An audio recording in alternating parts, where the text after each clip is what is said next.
Продолжуваме на тема економија. Каква беше 2023 година на економски план? Што не очекува и кој е главниот предизвик во новата 2024? Дознаваме во разговорот со мојата гостин, професор доктор Синиша Наумовски од Хајделберг институтот. Добар ден и добре дојдовте. Добар ден, благодарам за поканата и ми е чест што еве прв пат во 2024 кај вас гостувам и се обраќам јавно. Би рекла една тешка тема, затоа што треба да се вратиме наназад како измина 2023 на економски план, што не очекува и кои се плановите во 2024. Македонската економија преживе уште една година која помина со низок економски раст, намалена, но се уште висока инфлација, малку инвестиции во поголеми инфраструктурни проекти и многу потрошени пари за повисоки плати и социјални трансфери. Како вие ја оценувате 2023 економски? 2023, како што кажавте и вие во самата најава, беше година, можам да кажам, на многу економски искушенија, или би рекол, ја пресликавме кризата или она генерално глобална економија која не беше баш поволна, токму во 2023. Јас се сеќавам, некаде беше крајот на април или почетокот на мај, во државната американска телевизија говоревме во Вашингтон и тогаш добив слично прашање. Тогаш беше многу тешко да се оцени, но моите согледувања и на моите колеги од Сојузна Република Германија и тогаш, иако добив критики, еве и сега се потврдува дека добро сме размислували уште во мај. Тогаш кажавме дека оваа година ќе ја завршиме некаде на границата меѓу рецесија и некој економски раст помеѓу 1 и 1,2. Последните декемвриски проекции на официјалните статистики и стручната јавност кај нас кажува дека некаде 1,2 економскиот раст на македонската економија.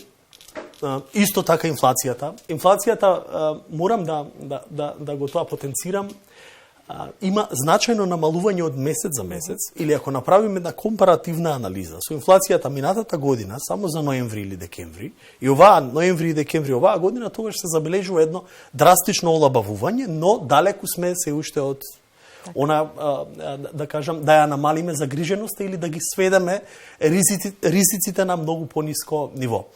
Кога говорам за инфлацијата, она што загрижува или треба да бидеме повнимателни е делот на просечната инфлација. Просечната инфлација се уште е над она кое што е инфлација на земјите од еврозоната или членките на Европската унија, особено регионално. И сега тука легитимно е да се постави прашањето или да има и едно и друго мислење зошто е тоа така. Нашата економија или потрошувачката кошничка на македонскиве граѓани, еве да биде поедноставно, да не е одам многу макроекономски, во најголем процент или половина, според официјалните статистики, 50% ние сме во кошничката оптоварени од оние екзистенционални продукти. Тоа е храна и електрична енергија. И тоа значи, ако на глобалниве пазари имате покачување, како што тоа беше после пандемијата, во 2021 и 2022, драстично покачување на цените и таа намалена понуда и така натаму, тоа директно повеќе ќе рефлектира негативен ефект и во домашната економија. И затоа кај нас обстојуваше, еве сега ја имавме просечната инфлација на едноцифрена, прилично долго време се држеше на двоцифрено ниво. За споредба во оние земји од Европскава унија, потрошувачката кошничка е дури до 25% на продукти кои се основни, храна и енергенси. Тоа значи и намалувањето на нивните цени тамо ќе оди поспоро намалувањето на инфлаторните притисоци, а кај нас еве гледаме сега само за ноември се движиме некаде околу 3,1% е ноемвриската официјална бројка за инфлацијата само за месец ноември. Претходниот месец некаде бевме околу 3,5%. Просечната е некаде околу 9,5%. И така очекувам дека еве официјално ќе излеземе сега со, претпоставувам официјалните статистики ќе ја потврдат оваа бројка, за 12 месеци во 2023 ќе биде некаде под 9,5%.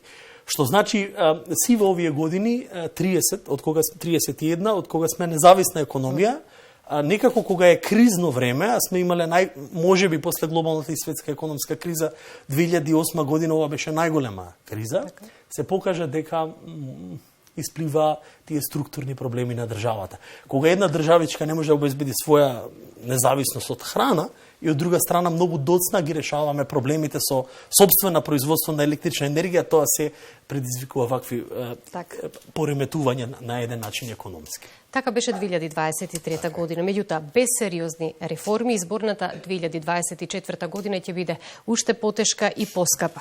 Главниот предизвик понатаму останува инфлацијата, иако растот на цените е делумно подзапрен, благодарение на мерките и интервенциите кои обезбедија каков таков мир, но и ја урна и онака скромната развојна компонента на Народната каса, која преживеа ребаланс и прераспределба.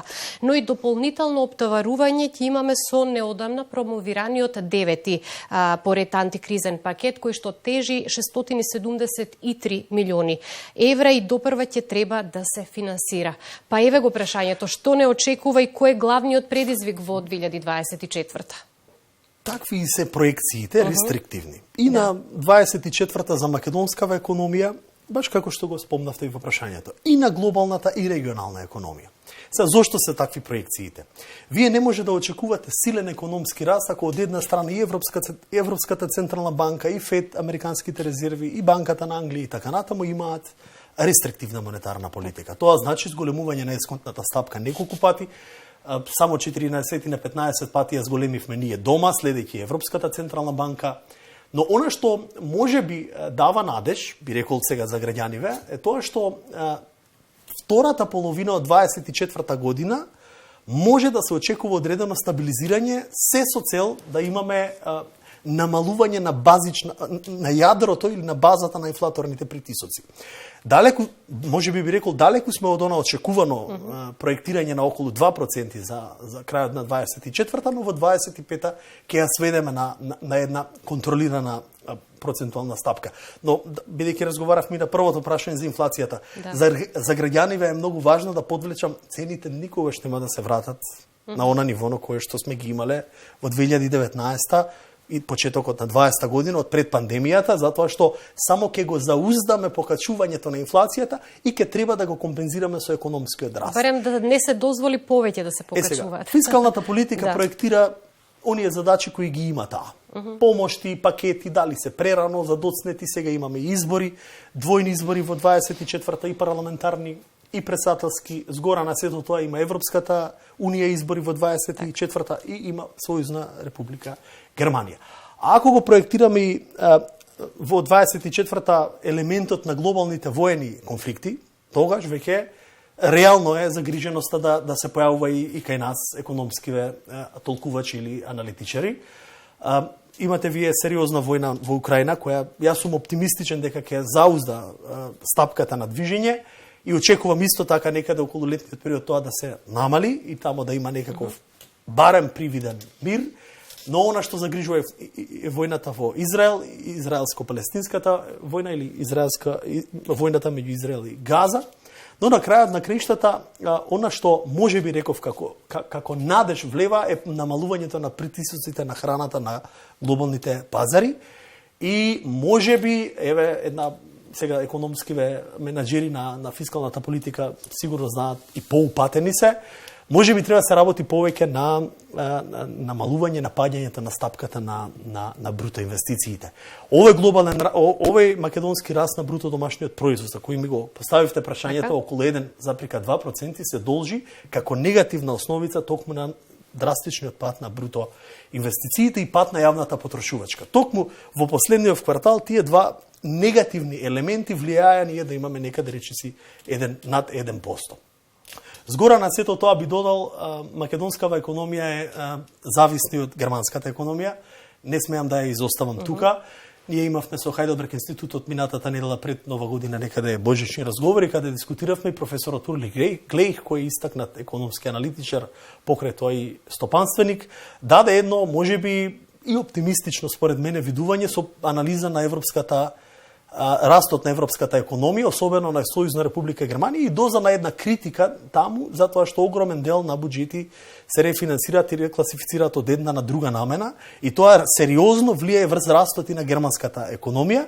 Неговите проекции што исклучително се значајни и за нас е околу 1,5% раст на германската економија. Јас ќе бидам малку повоздржан, еве нема да го коментирам тоа, мислам дека се оптимистични за 24-та година со оглед на тоа што германската економија веќе во последниот квартал влезе во неколку месеци во рецесиона спирала.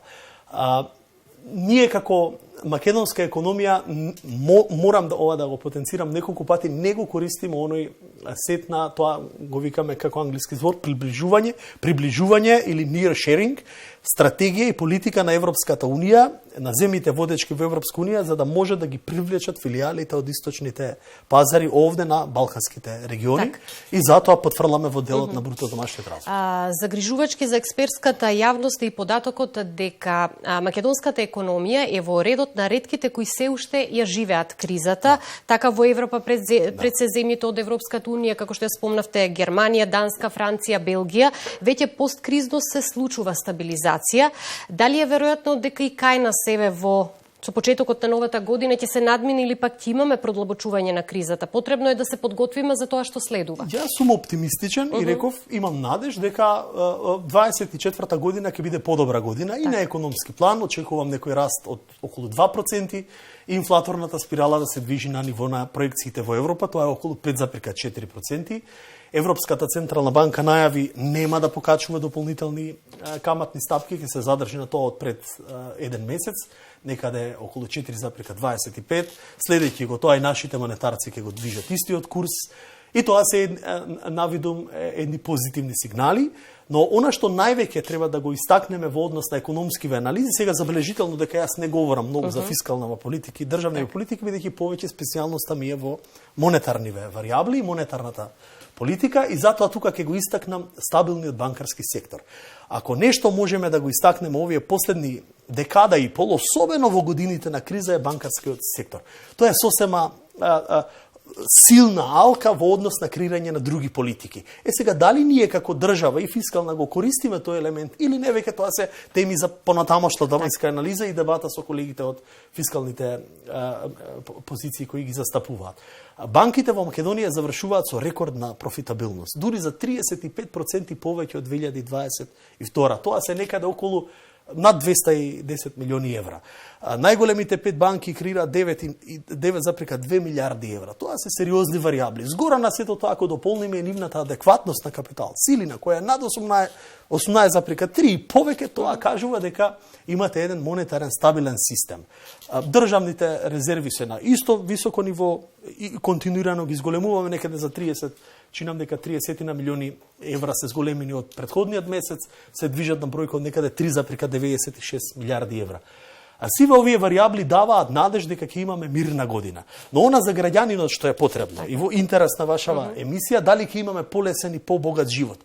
Мораме да сме објективни. Нас како економија ни треба државен консензус. Ние немаме национална стратегија за економија. Владите се менуваат, си одат. Еве сега ќе има нова, па после неја ќе има нова. Некако имам впечаток, еве последниве 15 на години активно ја следам економијата, со посебен осврт реков на макроекономијата, некако сите сакаме да експонираме некаков раст кој се движи 2-3. Македонскава економија, Германија може да биде силна и со 1. Може да биде и со 0,5.